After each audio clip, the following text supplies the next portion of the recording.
Assalamu alaikum, chers frères et sœurs. Avez-vous déjà ressenti cette lutte intérieure, ce combat incessant contre des habitudes qui semblent vous retenir en arrière? Les mauvaises habitudes peuvent parfois nous enfermer dans un cycle d'échecs et de désespoir. Mais saviez-vous qu'il existe un soutien incommensurable dans la miséricorde d'Allah pour nous aider à surmonter ces défis? Surmonter ces habitudes n'est pas seulement une question de volonté personnelle. C'est une quête spirituelle essentielle pour mener une vie équilibrée et épanouie. En effet, chaque étape que nous faisons vers l'amélioration de nous-mêmes est un témoignage de la miséricorde divine qui nous entoure. Avant de commencer cette vidéo, n'oubliez pas de liker cette vidéo, car cela nous donne beaucoup de force pour continuer à partager du contenu bénéfique. Et je vous invite à vous abonner à notre chaîne et d'activer la cloche de notification pour rester informé de nos prochaines publications sur la foi islamique. Merci et bonne vidéo. Comprendre et reconnaître les signes de cette miséricorde peut transformer notre lutte en un voyage de croissance personnelle. Dans cette vidéo, nous allons explorer 5 signes puissants qui indiquent que la miséricorde d'Allah est à l'œuvre dans notre vie, nous guidant vers la liberté des mauvaises habitudes.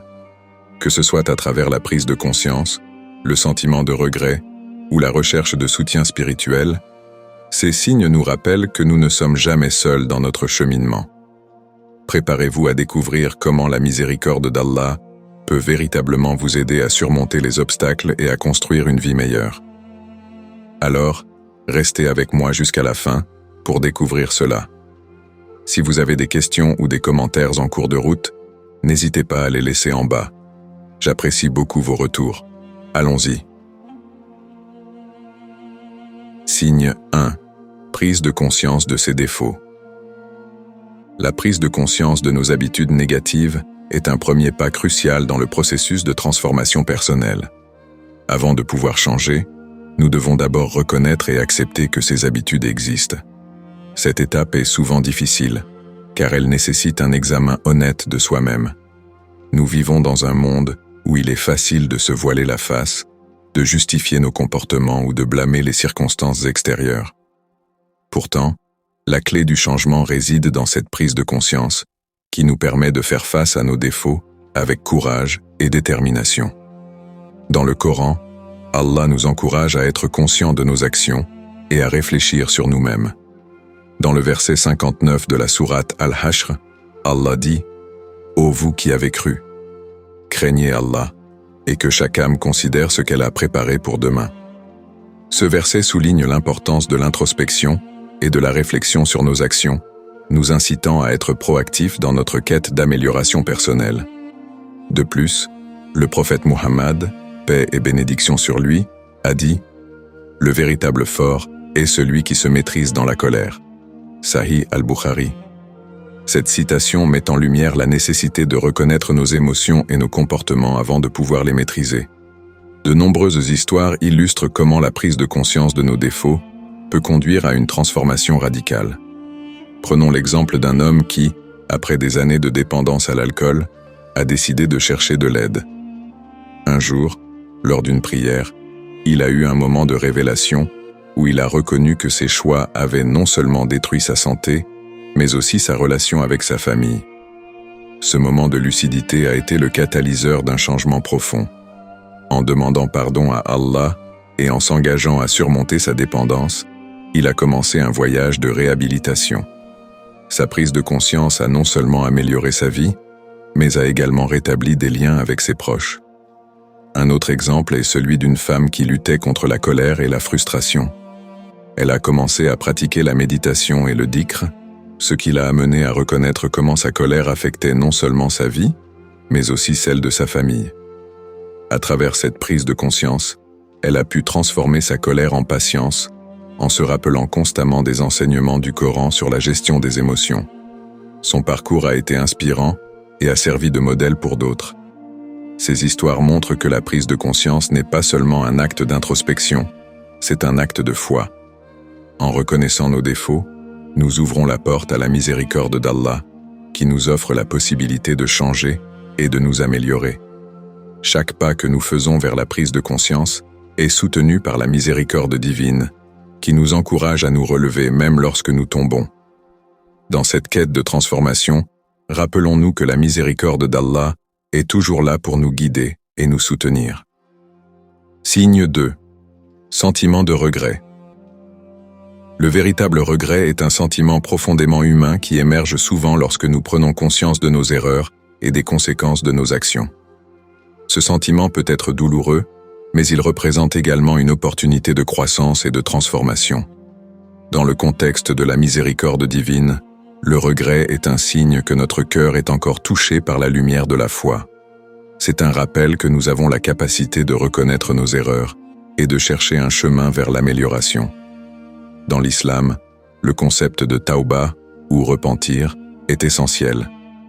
Allah, dans sa miséricorde infinie, nous a promis que quiconque se tourne vers lui avec un cœur sincère sera pardonné.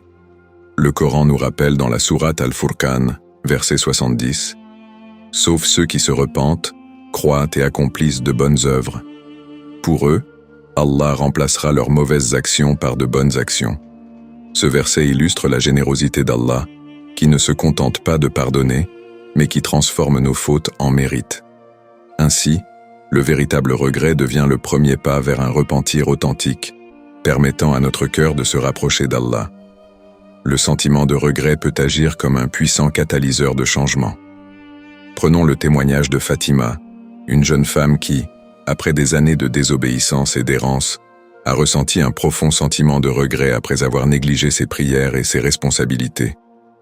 Un soir, alors qu'elle se trouvait seule, elle a pleuré en réalisant l'ampleur de ses erreurs. Ce moment de sincérité l'a poussée à faire sa première prière sincère depuis longtemps, demandant pardon à Allah. Cette expérience l'a profondément touchée et elle a commencé à intégrer la prière dans sa routine quotidienne. Au fil du temps, Fatima a transformé sa vie, s'entourant de personnes positives et s'engageant dans des œuvres caritatives. Son regret initial l'a conduite vers un chemin de repentance et d'amélioration personnelle. Un autre exemple est celui de Malik, qui a lutté contre la malhonnêteté dans ses affaires.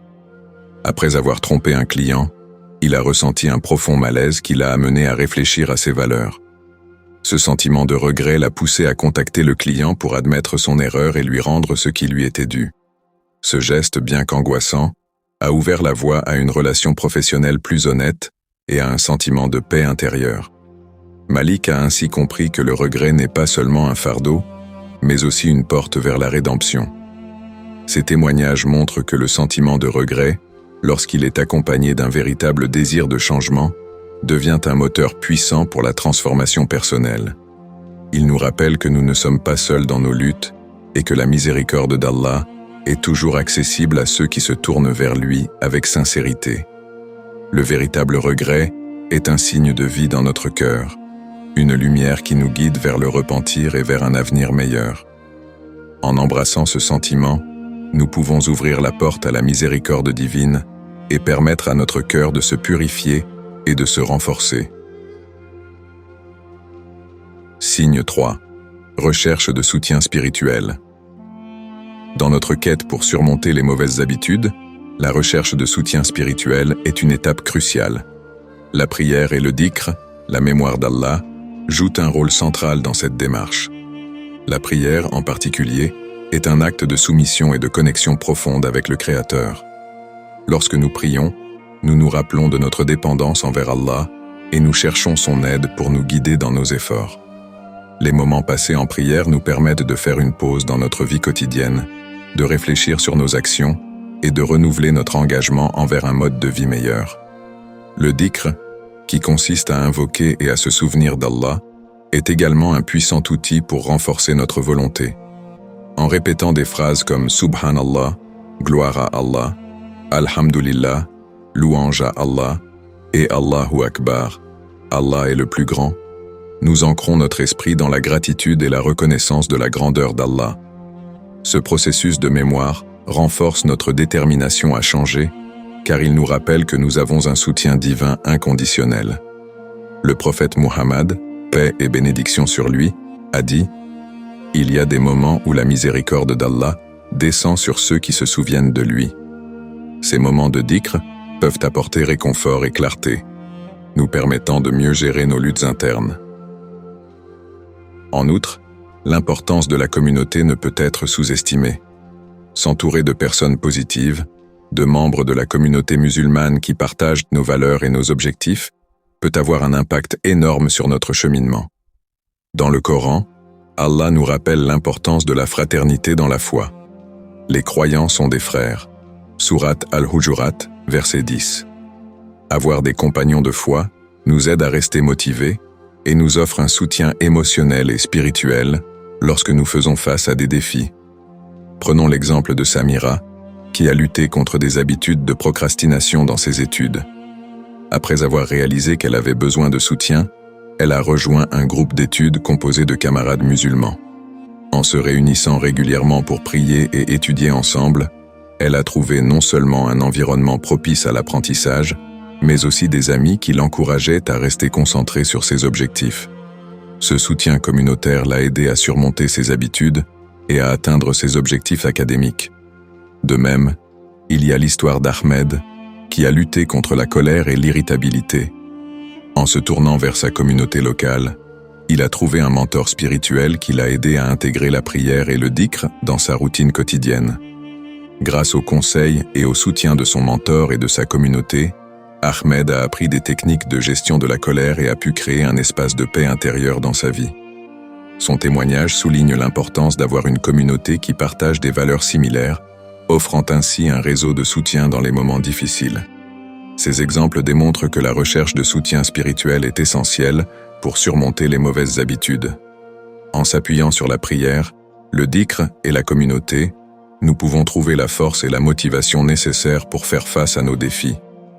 En fin de compte, la miséricorde d'Allah nous guide à travers ses relations spirituelles, nous aidant à devenir la meilleure version de nous-mêmes. Signe 4. Changement progressif. Le changement est souvent perçu comme un processus rapide et radical, mais la réalité est qu'il se manifeste généralement de manière progressive et parfois imperceptible. Ce processus graduel est non seulement naturel, mais aussi essentiel pour ancrer des comportements positifs dans notre vie quotidienne. Les changements dans notre comportement peuvent prendre du temps, car ils nécessitent un engagement continu et une volonté de faire face à nos habitudes enracinées. La clé réside dans la persévérance et la capacité à célébrer même les plus petites victoires sur notre chemin vers l'amélioration personnelle. Dans le contexte de la miséricorde d'Allah, chaque petit pas que nous faisons vers le changement est une manifestation de sa guidance. Cela peut se traduire par des changements dans notre routine quotidienne, notre façon de penser ou nos interactions avec les autres. Par exemple, une personne qui commence à prier régulièrement peut d'abord trouver cela difficile. Cependant, au fil du temps, elle peut constater une transformation de sa spiritualité et de son état d'esprit, devenant plus patiente, compatissante et reconnaissante. Ces changements ne se produisent pas du jour au lendemain, mais à travers une série de petits ajustements. L'histoire de Rachid est un exemple inspirant de changement progressif. Pendant des années, il a lutté contre l'addiction au tabac. Au début, il a essayé plusieurs fois d'arrêter sans succès, ce qui l'a laissé découragé. Cependant, un jour, après avoir entendu un sermon sur la force de la foi et le pouvoir de la miséricorde d'Allah, il a décidé de faire un petit pas, réduire le nombre de cigarettes qu'il fumait chaque jour. Ce changement progressif l'a aidé à prendre confiance en lui. Chaque semaine, il a réussi à réduire un peu plus, jusqu'à ce qu'il atteigne finalement son objectif d'arrêter complètement.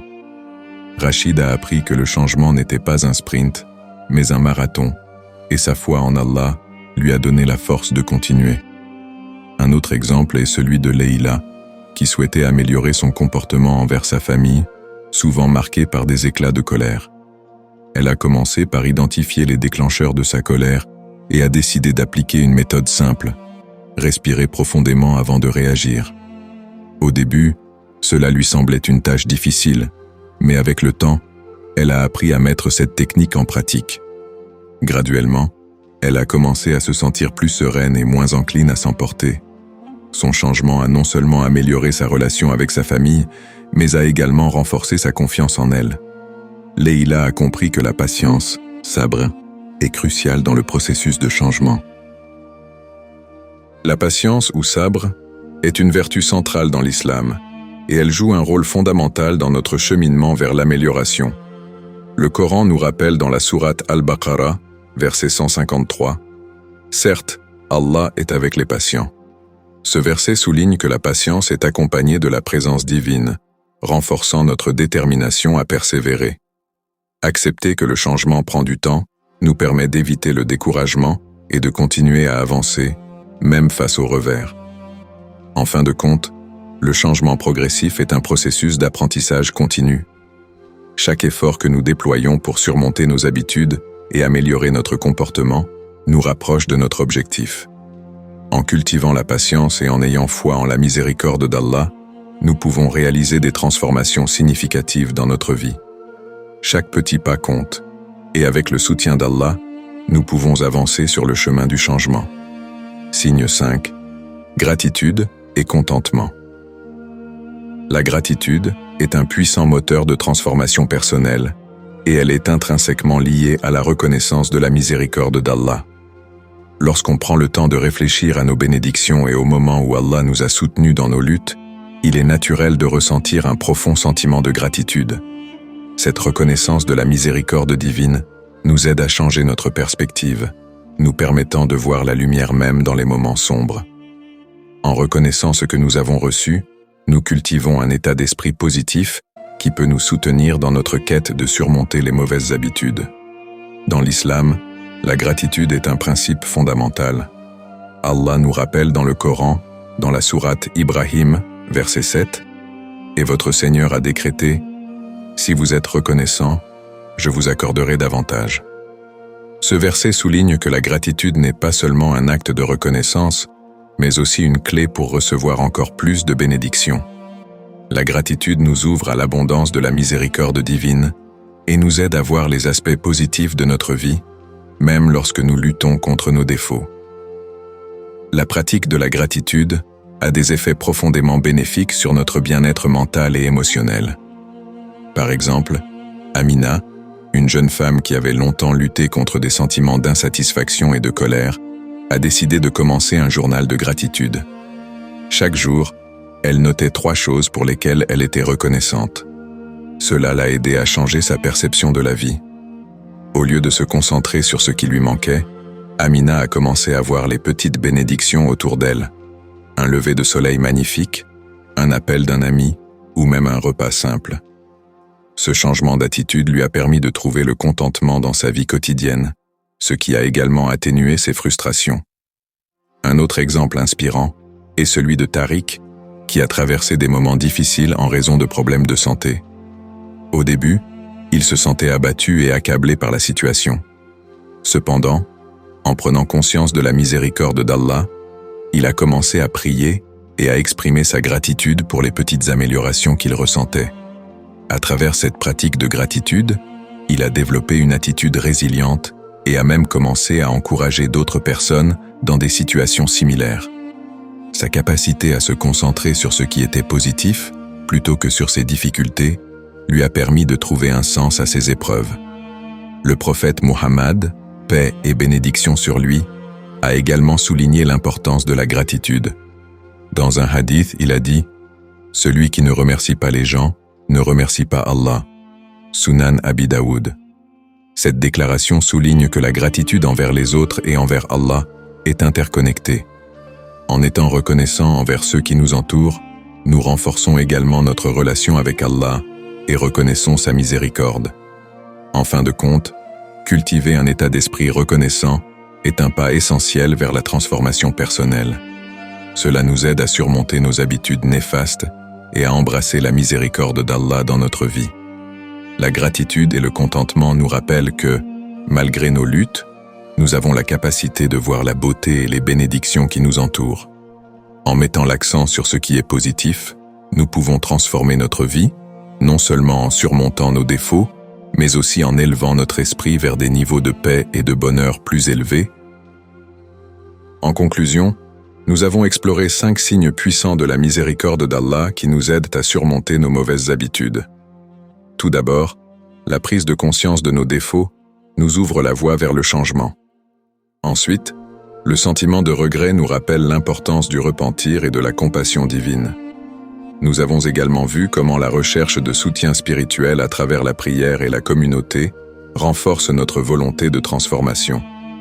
Le changement progressif nous enseigne que chaque petit pas compte et que la patience est essentielle dans ce processus. Enfin, la gratitude et le contentement nous permettent de reconnaître les bénédictions d'Allah, même dans nos luttes. Je vous encourage maintenant à réfléchir sur votre propre vie et à identifier les signes de la miséricorde d'Allah qui vous entourent. Posez-vous la question: quelles bénédictions et soutiens avez-vous reçus qui vous aident à surmonter vos défis?